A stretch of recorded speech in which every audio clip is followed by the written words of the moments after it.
This is WWE superstar Drew McIntyre, and you're listening to the WWE Podcast.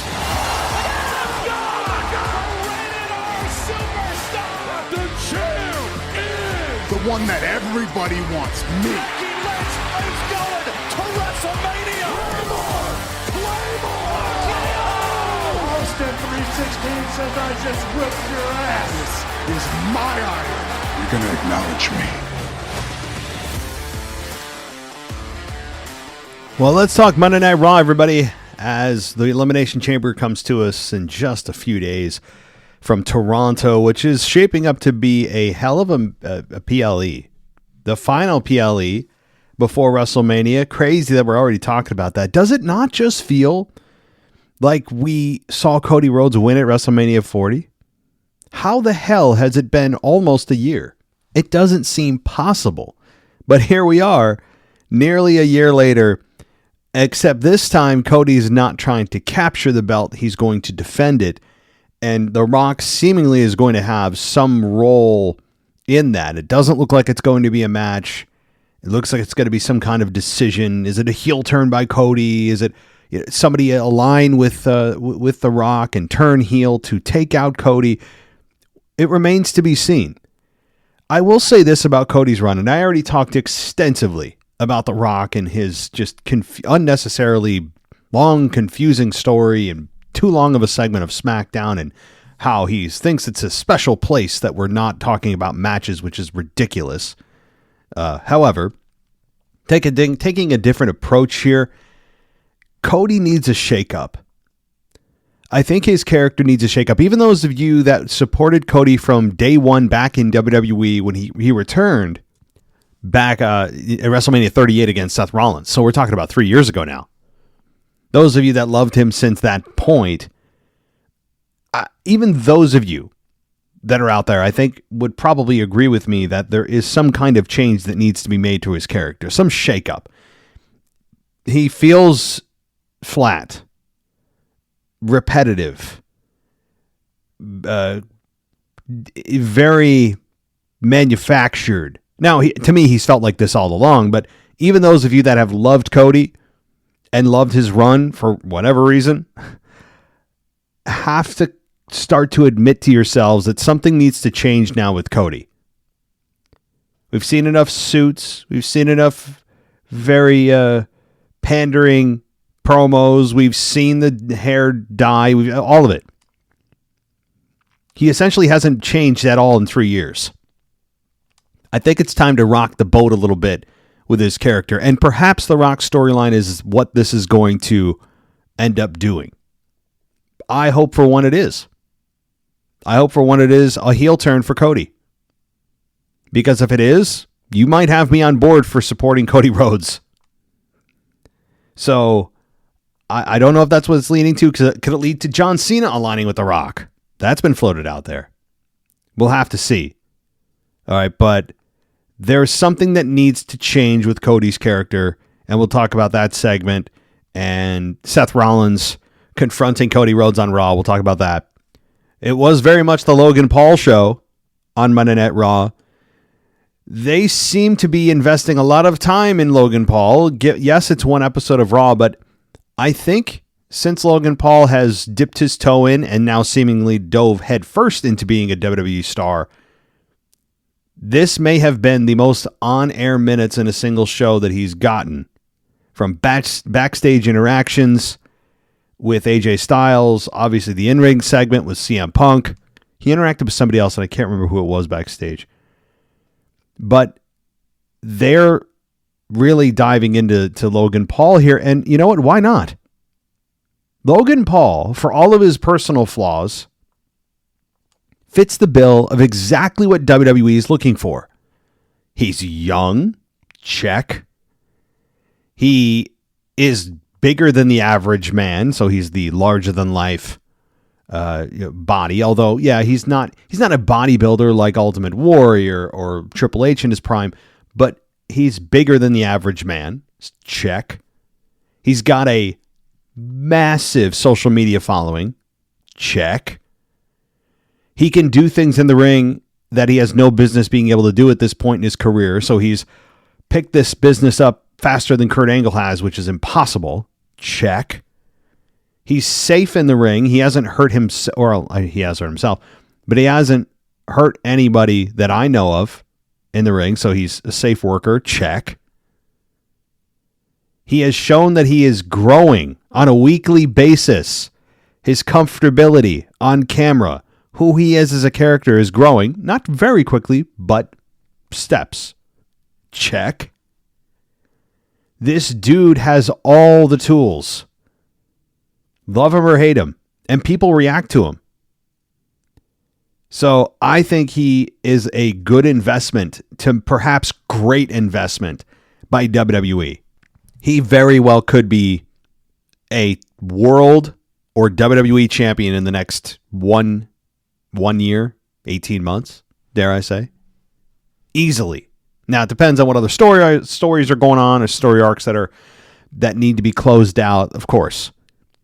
But if the time's right and there's an opportunity, I wouldn't put it past WWE to say, you know what? Let's give this guy the belt. And there has to be a lot of resentment backstage in real life with this guy. Because he comes in, he's already been in main events with Roman Reigns, world title shots with Roman Reigns. He's had main events. He's gotten more TV time than a lot of guys that have been there for 10 years. And it's got to really piss some guys off. But hey, here's the thing. Excuse me. This is the business. This is the nature of the beast. This is the downside. If you're a guy that's been there a while and feel like you deserve more, and this guy walks in and gets, the red carpet treatment, I'd be pissed off too, but I'd also have to begrudgingly understand it. And I absolutely, as a fan, understand why they're doing what they're doing. Now, time will tell if Logan Paul ends up being a future Hall of Famer. It's very possible. He's on the track. He's nowhere near it, but he's on the path to becoming one in the next 5 to 10 years, and much longer, I would imagine, given his age. But let's get into actually Monday Night Raw, okay? I don't want to go off on a tangent already. We haven't even started the damn show. So let's do that, all right? Let's start with CM Punk and Logan Paul. And yes, we'll get to Bianca Belair. Hallelujah. The handcuffs are off. As I put on X, follow me at wrestling_audio, by the way. I said that her 2-year sentence has been fulfilled. She is now hopefully free. Ollie oxen free. Get your ass out of Dodge. You're now a single star, hopefully for Bianca. We'll get to that at the end of the show. So, we get Logan Paul coming out. Yes, there was some recap by Cole of mentioning The Rock's appearance on SmackDown. The whole storyline that they're pushing now is Cody going to sell his soul by, selling out to the final boss, all that. But Logan Paul comes out, and Cole told the crowd that he's also from Ohio, and he said, "I'm just like y'all, just way better." And he recalled seeing how dreary the city looked from his plane window. He said he thought about asking the pilot to turn around, but he decided to perform for the peasants. And he recalled beating Mysterio to qualify for the Chamber. He said he will defeat 3 doorknobs and John Cena. Paul will win and go on to become the face of the company. So before Punk comes out, let me just mention one thing too. Nobody's talking about John Cena. I feel like I've mentioned him a little bit as a potential winner for the Chamber, but it feels like John Cena is kind of a forgotten participant. So while John Cena is on his year-long retirement goodbye tour, his sparingly, I would say anemic number of dates of apparently 37 over the year are starting to show themselves, because he's advertised for matches and then he's not present to build for the matches. And I remember somebody said it on X, and I think John Cena said it, that they're going to have a month. All the guys in the Chamber are going to have a month to bury John Cena on the mic, and no one's even talking about him. No one's even talking about John Cena. It's like he's a non-factor. but I think he has a good chance to win. And, as I said on earlier in the show, Friday will be my prediction show for the Elimination Chamber. So it's funny that John Cena is just kind of forgotten. And I think also part of that is not just because he's not here, but John Cena is not taking himself seriously. He's trying to be the funny John Cena playing the John Cena wrestling character guy, and I hate it. As we all said, we want John Cena to be John Cena. I think I made the analogy several weeks ago that if you have a band come out of retirement, or a music band come out of retirement, I don't know, maybe say for example, and this obviously is impossible, but it's the extreme imaginary example, the Beatles, right? Say I know most of them are dead, but say they were able to go back on tour. And then they started playing music that you didn't really know. They wanted to give you some new stuff. It's like, no, be the Beatles. Play your hits. That's what we're looking for. It's kind of the same thing even with not a band that's half dead, but bands that just exist today. That, when they play new music at a concert, you didn't pay your premium price ticket to listen to new stuff. We can do that on our own on Spotify. Right? We pay because we love their music that they've already put out. I always hate that. I know they're trying to get new stuff in, but here's the thing. Nobody remembers any of the new stuff that a band plays that you go to pay for at a concert. It's the hits that you wait for. That's what you pay the price of admission for.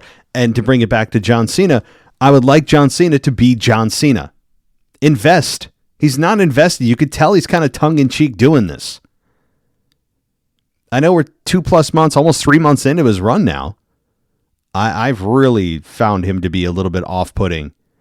And not that he's embarrassing himself in the ring. That's not my point. Just on the mic and his personality, I found to be just the good old John Cena playing a wrestling character instead of the John Cena we saw, in the late 2000s and early 2010s. My preference. So let's continue. CM Punk comes out, and he walked out wearing a Chicago Teachers Union t-shirt. Good grief. Because, we all know where CM Punk's political affiliations lie. There's no secret there. I will say him and I would have nothing in common outside of just a passion for wrestling. Like CM Punk and I would have absolutely nothing probably morally or politically in common with one another. But that's another story. Obviously, wrestling's the main focus, and that's the important point here. So he comes out, and he said, Cole said that Punk had a busy day because he locked McAfee in a porta potty, whatever. And then Paul asked the crowd what their problem is with him, and then asked Punk what his problem is, and Punk told Paul he doesn't have a problem, but he said he doesn't know Paul well enough personally to have a problem with him. He said it's just business. And Punk said what he's seen of Paul is that he's a dime a dozen, a loudmouth kid who does things for a reaction. And he said Paul thinks that makes him a generational talent, but people deserve better. More pandering here. But Paul said Punk's return was one of the biggest and greatest returns in history, but he cracked under pressure and tore his little tricep. And he said that Punk is familiar to people like Steve Austin and John Cena.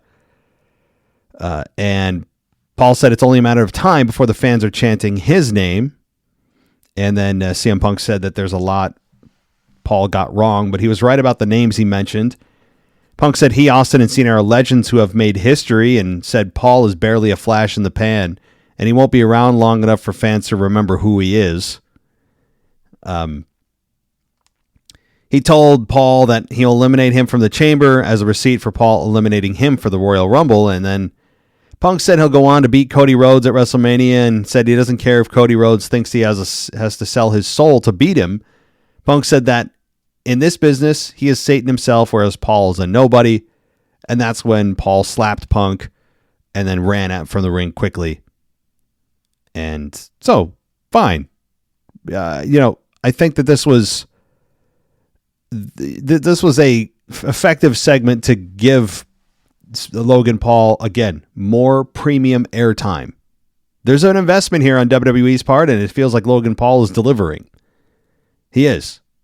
To go from a Vine star to YouTube to, obviously, I mean, he's on TikTok, but to boxer to entrepreneur, his prime energy drink, or his prime, it's not energy, it's just a regular sports drink. So the success that has drawn to being a transition to a WWE star, he really has succeeded in every endeavor that he's set his mind to, it's admirable. Love him or hate him.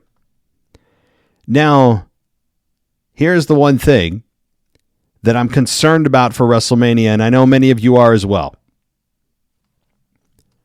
At WrestleMania, one could make the case that if Punk doesn't win the Chamber, you're looking at a Logan Paul, CM Punk one-on-one match at WrestleMania. And Punk's dream of, main eventing WrestleMania, which has been on his bucket list and he has yet to do, is once again dashed, and he has to get another year older before he has another crack at it at WrestleMania 42 in New Orleans. Now, that is a problem if you're a CM Punk fan. However, here's the one silver lining that is hanging out there for those of you that are concerned about this possibility. The favor from the wise man. That will be cashed in. And I would think that's going to be cashed in for a WrestleMania title match of some sort to put him into some triple threat. Could it be with Gunther and Jay? It very well could be. If you remember on Raw several months ago, he wanted to target Gunther for the world title and got once again derailed. I believe was it Seth Rollins? No, Drew McIntyre. So he has targeted the world title, but got derailed quickly. And if he stays on Raw, that could be the favor from Paul Heyman. He leaves Cody to his business. He's not going to win the Chamber more than likely. So that could be the favor from Paul Heyman that he gets to cash in. And then it's Jey Uso versus CM Punk versus Gunther for a world championship at WrestleMania. That sounds like a lot of fun. I really wouldn't mind that. In fact, I think it's the thing that Jey Uso Gunther matchup needs. I like Jey Uso. I've talked about this too. He's growing on me. I don't dislike his character. He's fun. He feels authentic. He's got a hell of a catchphrase. That's one word, but hey, one word catchphrases, nothing wrong with that. Look at what? Look at yeah. I mean, look at yes. How many of those have caught on? All of them. And WWE has made millions off of just those words, single words. So I think that, though, would really up the star power for that particular main event. And then you leave Cody to face John Cena. And maybe, I guess you could have a triple threat on that end, but I wouldn't do it. So you could have John Cena versus Cody Rhodes for the main event of WrestleMania. I would really love that, actually. Nostalgic. It makes you wonder who's going to turn on who. Then you have The Rock's offer still looming. Does Cena turn heel? Does Cody turn heel? Somebody cashes in. I think that's much more intriguing to me. All right, well, I keep projecting out instead of talking about Raw, but that's kind of what I do. So let's continue quickly here. I'm dragging on. We then have Ludwig Kaiser come out for a triple threat match. We had a video package air about the WrestleMania 42 event being held April 11th and 12th of 2026 in New Orleans at the Superdome, or according to Hulk Hogan, the Silverdome. And then Cole hyped the Rock and Cody Rhodes segment for Chamber.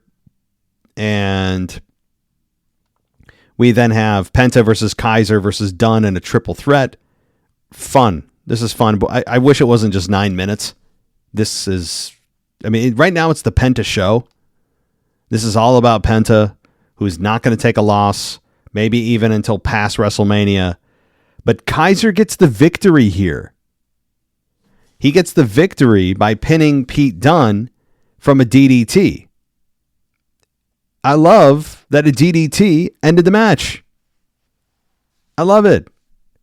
And I love how Naomi at the end of the show, we'll get to that, didn't actually get pinned off of a finisher. Not every match needs to end with a finisher too, by the way. I mean, especially considering they don't treat finishes like finishes anymore. So hell, why not make it a normal move? But I like this. So Kaiser wins, steals a victory, protects Penta from being involved in the decision, but allows Kaiser to get the victory. So I like this.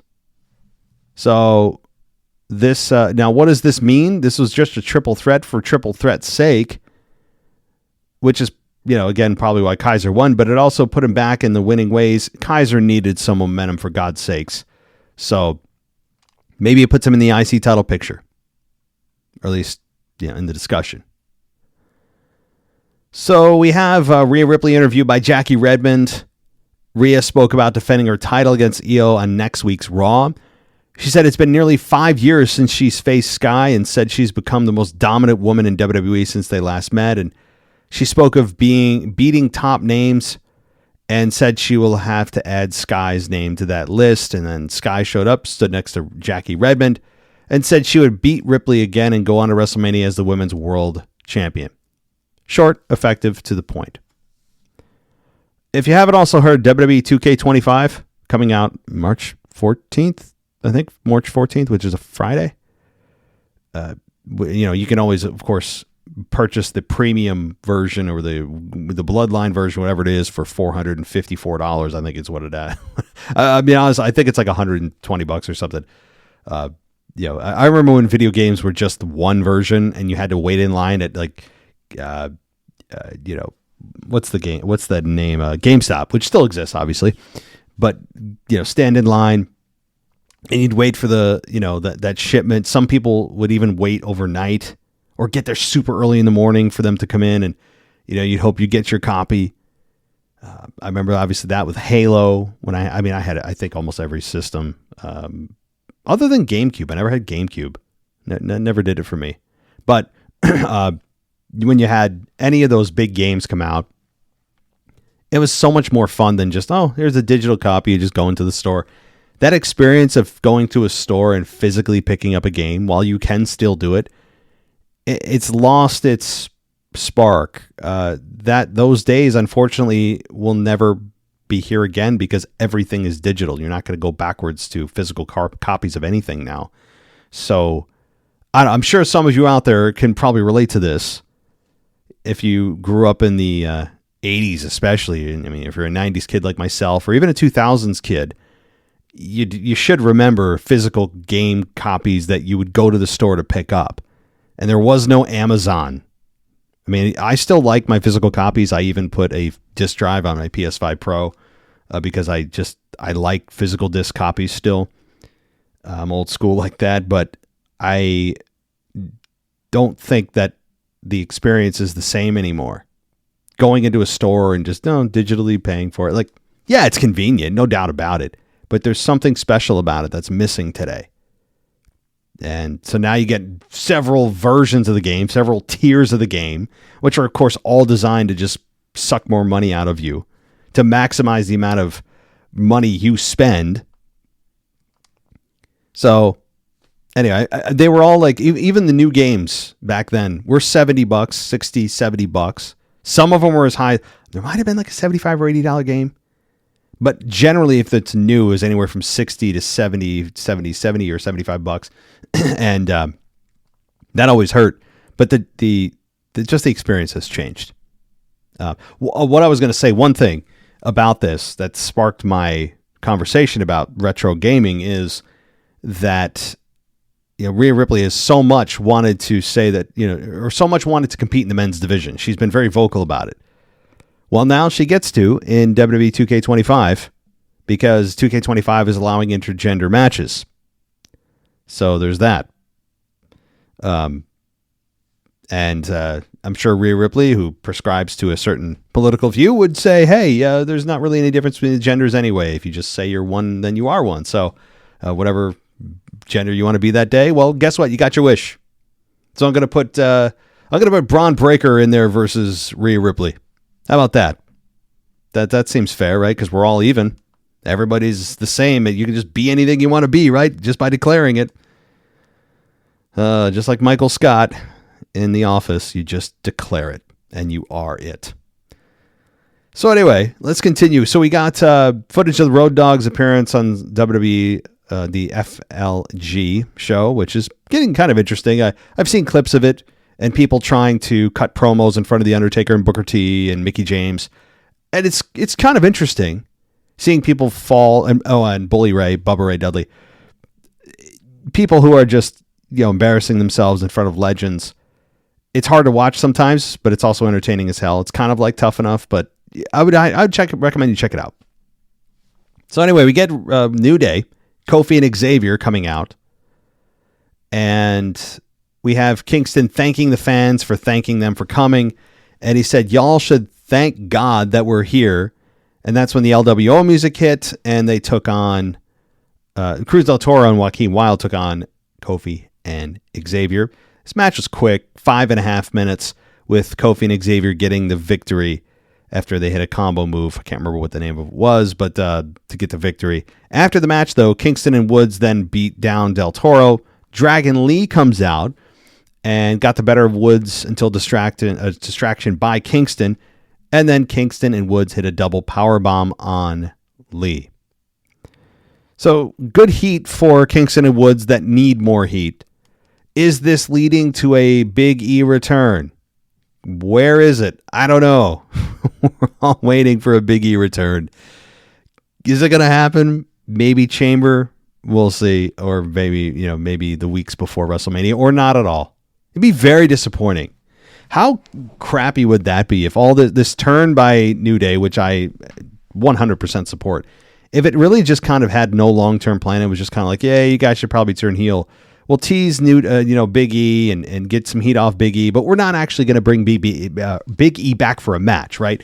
It's just he's going to be there to facilitate more heat for you, but there's really no plan for Big E to have a match with any of you. That would suck. I don't know if that's the plan or not, but I guess we'll see. Within a month or so, if we don't see Big E, it's probably not going to happen. So we get some hype for the women's tag team title match which happened later in the show. And then we get a WrestleMania notification that it's only 54 days away. I don't know about you. They do this every year, and I love it. I love that they tell us, this many days away till WrestleMania, and they start a countdown at sometimes even 100 days.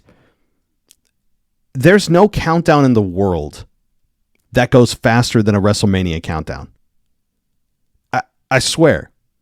And perhaps it's because you only see it every 7 days, 6 or 7 days, depending if you watch Raw and SmackDown. But it feels like it's just, you turn around. I was just saying it was 80 days away, and here we are 54 days away. There's no countdown in the world that goes faster. So, all right.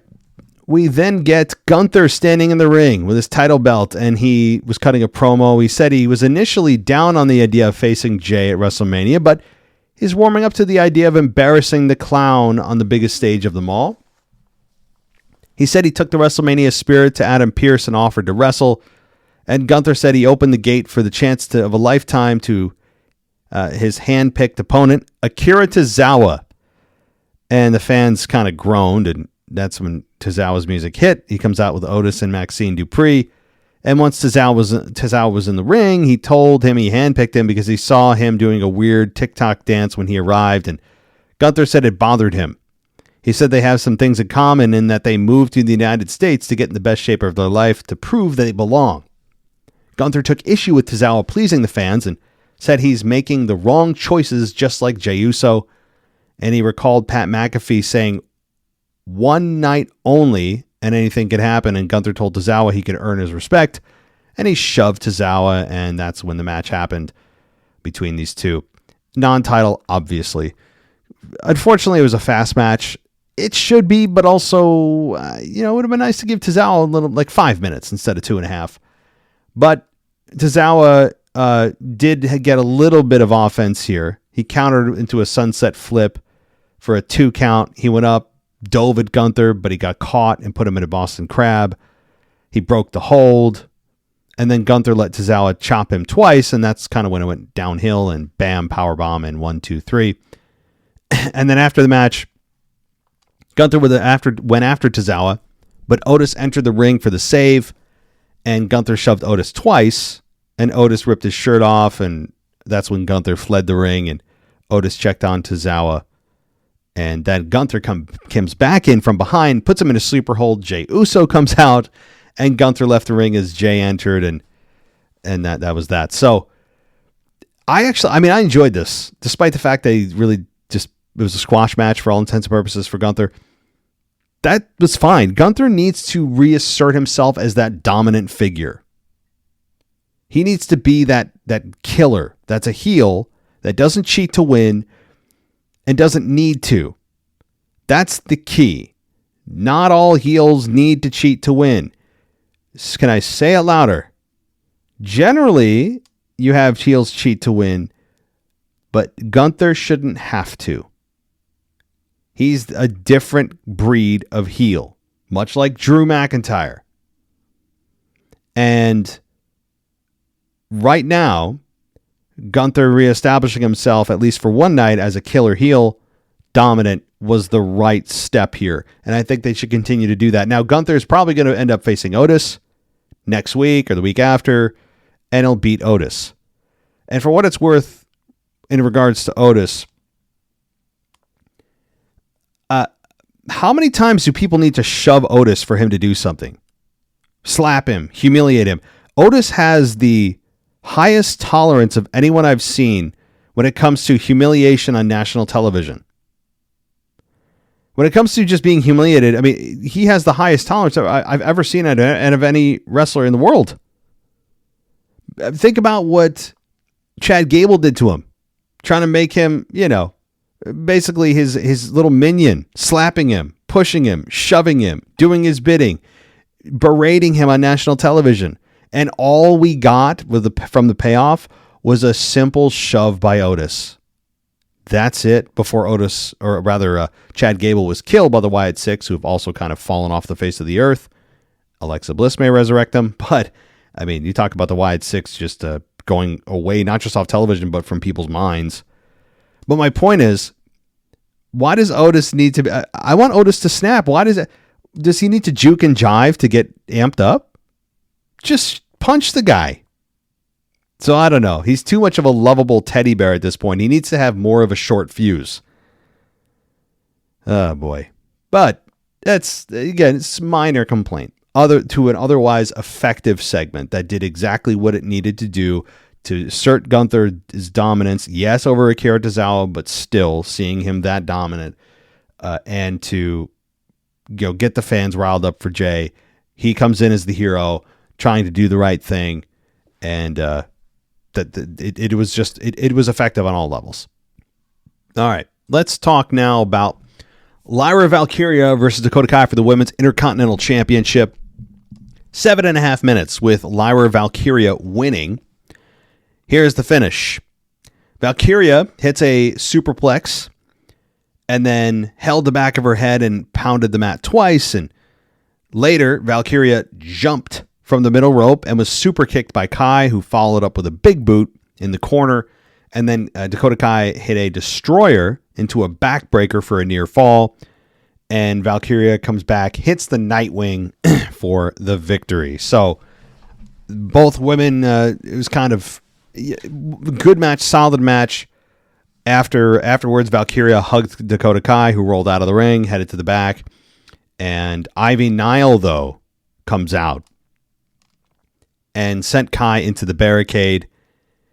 She got into the ring, attacked Valkyria, slammed Valkyria, and then picked up the belt and dropped it next to her. So, good match, but really this is about Ivy Nile being clearly next in line, which goes to my overarching point of all you have to do. You don't have to go through hell. You don't have to go through tournaments. You don't have to go through qualifying matches. You don't need to talk to the GM. All you need to do is attack the champion, and you are immediately rewarded with a championship match. It is a foolproof pro wrestling strategy. If this was a shoot, right? If this is real, all you'd have to do is attack the champion of your choosing, and you are rewarded for your actions. So that's again, it continues to support that idea, but it's not something that most people think about. It's not what WWE thinks about. It's just kind of like, they don't need to go through a qualifier every single time. And I agree. It's from a logical perspective, though, it's just ridiculous. You're rewarded for bad behavior every time. Now, the one thing I did notice about Ivy Nile, number one, it's good to see her in some kind of relevant position. She's also still a part of the American Made team. They did reference that. And if she's a heel attacking Valkyria, well, then you have her now attached to Maxine Dupree and Otis, who are not heels, and Akira Tozawa, who's not a heel. So perhaps she's just splitting off from American Made, and that's fine. I will say, though, looking at her, she looks like a miniature version of Ronda Rousey, or a bootleg, or a poor man's version, or Wish version. Pick your analogy, and that's what she looks like. She looks like Ronda Rousey, just miniaturized. Not exact, but she's got a lot of those characteristics that Ronda Rousey had. Ivy Nile, that is. Okay, continuing. We then have Sami Zayn sitting down. This is really good here with Jackie Redmond. And Redmond said that something else happened this week and asked if Zayn would be willing to share. And Sami Zayn said he went to Kevin Owens' house. Zayn said Owens wasn't home, but his mother was visiting, and said he had a nice conversation with his mother. And Zayn said he couldn't look at himself in the mirror when he got home because he didn't know what his intentions were when he went to KO's house. He said that he and Owens have never involved family when they've feuded in the past, and he doesn't recognize himself or Owens. He said he doesn't know what he's capable of, nor does he know what Owens is capable of. Well, I mean, you guys have known each other for 30 years. You should have some idea, but fine. This is still really good. Zayn mentioned that his neck isn't 100%, and people should be concerned about what he's going to do to Owens. And said it'll be a war. It's going to be insane. This will be worse than everything they've done to each other over the years. And said he hopes Owens is ready because it's going to be a bad time for both of them. This is really effective. Okay, they somehow, despite the fact this is a rerun, have made it feel like not a rerun. That it's a sequel we're willing to watch. It's kind of like the Saw series or Scream or, I don't know, Scary Movie, or I'm trying to think of however many sequels for a particular franchise that just won't die. Star Wars. Pick your franchise. Rocky. Although I haven't seen any of those. I really haven't. I haven't seen any Rocky. I've seen zero Star Wars. That's a fact. Which may freak some of you out. I just have no interest in either. The analogy, though, still stands, where it's the franchise that won't die. And when you think it's dead, they'll resurrect it after a few years. However, they somehow are able to bring fans back in because of what the value of this franchise is and what it has meant to its fan base. Sometimes it's just fan service. Sometimes the sequels suck. But the idea is to sell it. And Owens and Zayn have sold it. From the feel of this one, it is as personal as it can get. Visiting each other's homes, stalking each other's families, talking to each other's, Zayn talking to Owens' mom, peering in the window of Zayn playing with his kids. The feel of that interview is Zayn wearing a backwards hat. I can't remember seeing that before. Just these little things. It has somehow been resurrected for me, and I am extremely interested to see what this leads to. And given it's an unsanctioned match, I think that, these two are going to likely bleed, dare I say. Bring on the blood, baby. If there's no blood in this match, it'd be a bit of a disappointment given the personal level this is stooped to. All right, so we then have, let's see, the Intercontinental Champion Braun Breaker take on Dom Mysterio.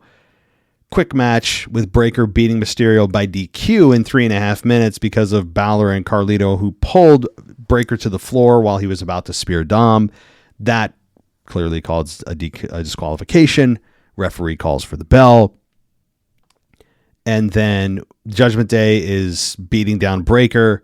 Balor went to ringside to grab a chair, but Breakker backdropped Dom over the rope, speared Carlito, and then went face-to-face with Balor, who pulled the chair out of the ring and went to ringside. So I think, is Braun Breaker a babyface? Did that just happen kind of like yesterday? Did that just happen? I'm not against it. Fans seem to be down for it. Fans are gravitating. You notice a trend here.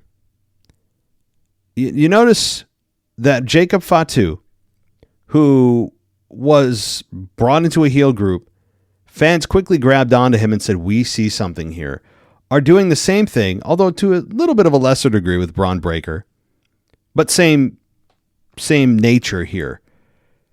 They've found their younger stars that they say, hey, we see something here. We like what you got. We're going to get behind you. And that's kind of what's happening here with Fatu and with Breaker. And I like it because it is about youth. It's about building that next generation of star. And Breaker was getting a hell of a reaction from the crowd. Yeah, he's going against Dom, who is one of the most hated guys in the company. Doesn't hurt. But Breaker's a guy that's just all business. And you got to respect that. He's not a lot of talk, although he is a better promo than most people think. He's otherworldly intense. He's young, as I've just checked the boxes for Logan Paul. He's young. And he is homegrown. So I think you're going to have a really big babyface if they want to go that road, unless they want to change it back to heel next week. All right, so then we have, let's see, going to next here. Cody in the ring. And he said it's good guy. Cody said it's good guy 101 to make sure he doesn't lie to fans. Oh, God, shut up. Stop with the fourth wall crap. It's not revolutionary. You know what this is? It's like when AEW mentions WWE by name in any of their promos, whether it's MJF or whoever else. The first couple times it was shocking. It was like, oh my God, they said what? They said they mentioned WWE on AEW product. Oh my God. And then after they said it 3, 4, 5, 6, 7, 8, 9, 48 times, it's like, okay, yeah, who hasn't said that? It's kind of the same thing here, where breaking the fourth wall and being a little meta and like, hey guys, we know this is pro wrestling, good guy 101, Triple H saying babyface and heel in an intro to the Royal Rumble. I mean, what are we doing here? Why are we talking? Can we at least pretend to try to bring the magic back to make us believe? I hate this. It's not just Cody. I just get on him because I don't like his character at all. But this happens across the board a lot. I want to believe while I'm watching. You want to get invested in the damn story. Come on. Anyway, so Cody said he hasn't lied to the fans and he's not going to start now. Well, gee, thanks. My God, I was worried. Cody said the decision he has to make at Elimination Chamber doesn't just affect him alone. He said he has his wife, Brandy, his daughter, his sister, her family, little Brody, the Nightmare Factory, and all of his students, 2 nephews who are breaking into the game, who have last name of Rhodes, his mother, and memory of a father.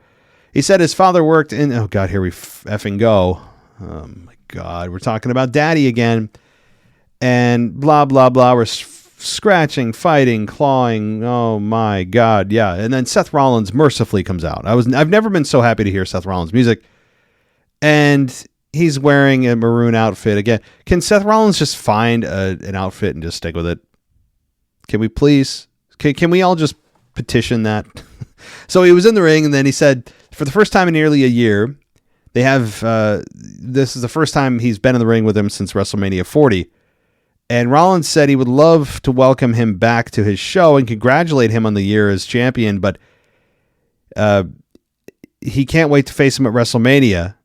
And I'm sorry, he said he would like to shake Cody's hand and tell him that he'll win at the Elimination Chamber, and he can't wait to face him at WrestleMania. Rollins said that's not why he was out there. And he asked Cody what he was thinking. Rollins recalled teaming with the Bloodline and The Rock at last year's and facing The Rock at last year's WrestleMania. He said the fact that Cody didn't slap The Rock's face on SmackDown is a slap in his face, and he told Cody not to make him regret everything he sacrificed to help Cody win the WWE Championship. Rollins asked why Cody would do it for bit parts in The Rock's movies and some Instagram followers. Rollins asked if the title is too much of a burden for him and said that's not for him.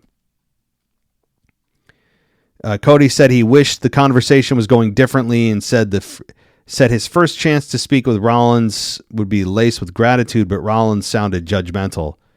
Oh, yeah. Well, my God. The way he speaks, I just want to slap him in the face. Cody said he thinks the reason Rock didn't make the same offer to Rollins is because Rollins' soul may already be compromised, and Cody recalled Rollins taking him out with a sledgehammer and then turning on the Shield and hooking up with the Authority, and said he knows who Rollins is just as he knows Rollins knows who he is. I would agree with that. Okay, I just rack on Cody, as many chances as I get, but I will say that is a very good point, one that I would have brought up as well. That Rollins doesn't exactly have any ground to stand on when it comes to talking about integrity.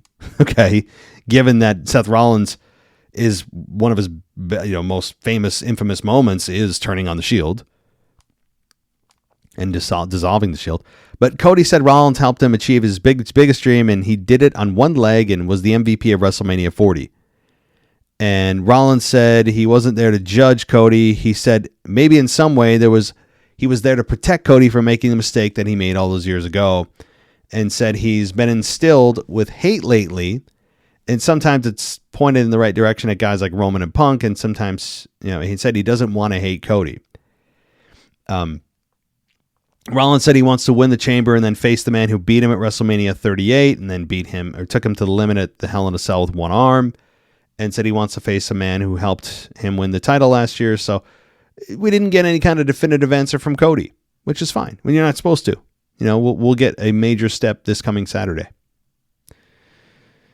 So then we get a video package of Jade Cargill being taken out by a mystery attacker 3 months ago. Yeah, remember that happened? I don't really care either. Although, perhaps we will, and I'll talk about that in a minute. So we have Jey Uso get confronted by Waller and Austin Theory backstage, and Waller was being just a total jerk to Jey, and he ends up getting yeeted and then super kicked. The super kick was the worst super kick I've ever seen, and I've seen 400,000 of them, as you have. Granted, they're not in the ring and they need to be extra safe because what's below them is simply concrete. But that was, even in real time or fast forwarded, that was a horrible super kick. I mean, just terrible. It's like, it was just, if you ever slow-mode that, it would probably never allow you to watch wrestling again. But it was good. I mean, it was good for the fact that Waller and Theory are still there. Like, if you care about their careers, the fact they got airtime with the number one contender for the world title, who's going to main event WrestleMania, is a good thing. And Waller's really good at being just a total piece of trash, is he not? Much more than Theory. Okay, so Bianca Belair and Naomi versus Liv Morgan and Raquel Rodriguez for the women's tag team titles. This was the main event. And this match, I'm trying to get the timestamp here, 12 minutes. We have new women's tag team champions. That's not the exciting part. Okay, these titles have changed hands countless times, each time seemingly less important. Okay, the most important point about this, that Bianca Belair, the shackles should be off. Please. This should set her free. This is also timing in nicely with her being a part of the Chamber and perhaps her being revealed as a attacker on Jade Cargill. The timing is very suspicious or encouraging. Both, kind of. That you have finally a singles Bianca Belair on the way that I've been advocating for 18 months. And this is hopefully the last time we ever see Jade Cargill or Bianca Belair in a tag team capacity, at least on the regular. I don't mind if she obviously has a tag team match again, but she's been stuck in this rut of tag team hell for the better part of a year and a half. So it's good to see her, hopefully, being released here because the timing is just too perfect. With Jade likely on the way back soon, we all know that because Jade is very, very busy, posting Instagram pictures of showing off her body. If you don't know, she's actually got a really good physique. I know she's been kind of a bit conservative when it comes to that. Usually she's not one to post anything revealing on social media. She is very conservative. And so, but take it with, from the good authority here that Jade Cargill actually does have a pretty good physique. And maybe someday she'll actually show you and you'll get this really strong emotional connection to her character. So be on the lookout for that. Maybe someday she'll actually reveal it, but I got a sneak peek of a picture of her that she posted and then quickly deleted, on her Instagram. If you could see my face, it's probably exactly what you're picturing with Jade, who is a one-trick pony to this point. Now, if Bianca is the one to be revealed here, fine. But I will say it's going to expose Jade Cargill for the lack, for all of her weaknesses. Because Bianca is an infinitely better wrestler than Jade is. Jade is slower. She's much more power-based. She's not as smooth. Her ring psychology is not where Bianca's is. And I'm really not hitting on Jade for that. That takes time. And I actually think Jade does have a better look than Bianca, just from a picturesque standpoint, I guess, if you're looking for crazy muscular women.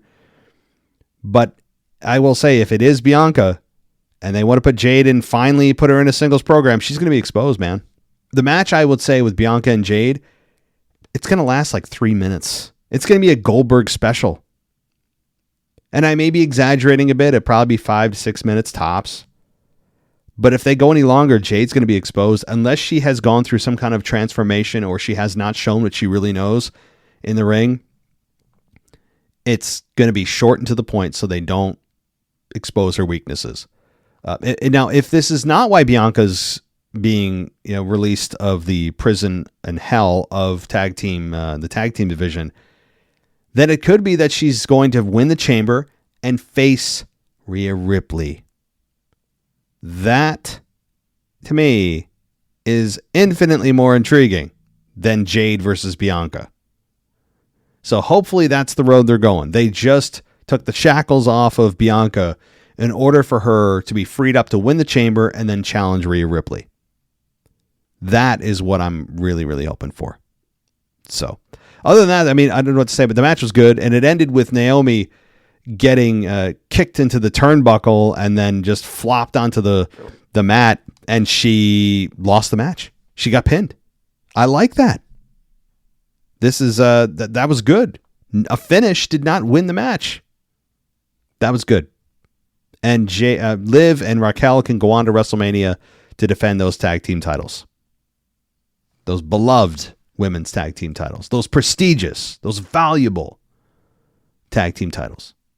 So, and I'm being a jerk today. All right. Well, thank you everybody for listening to this Monday Night Raw review. I'll be back on Friday with your mailbag and, of course, your official preview and predictions for the Elimination Chamber. Good week to join us here on Patreon, though, because we have an ad-free experience going all week. We have a 1-week free trial.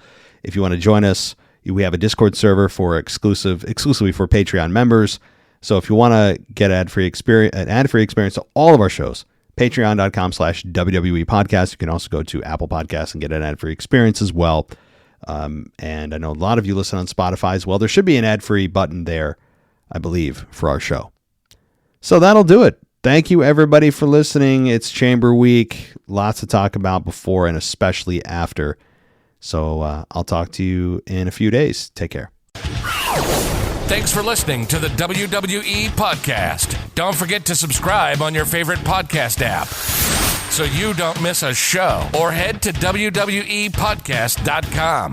And for all of these shows ad-free, head over to patreon.com/WWE Podcast. Until then, we'll see you next time.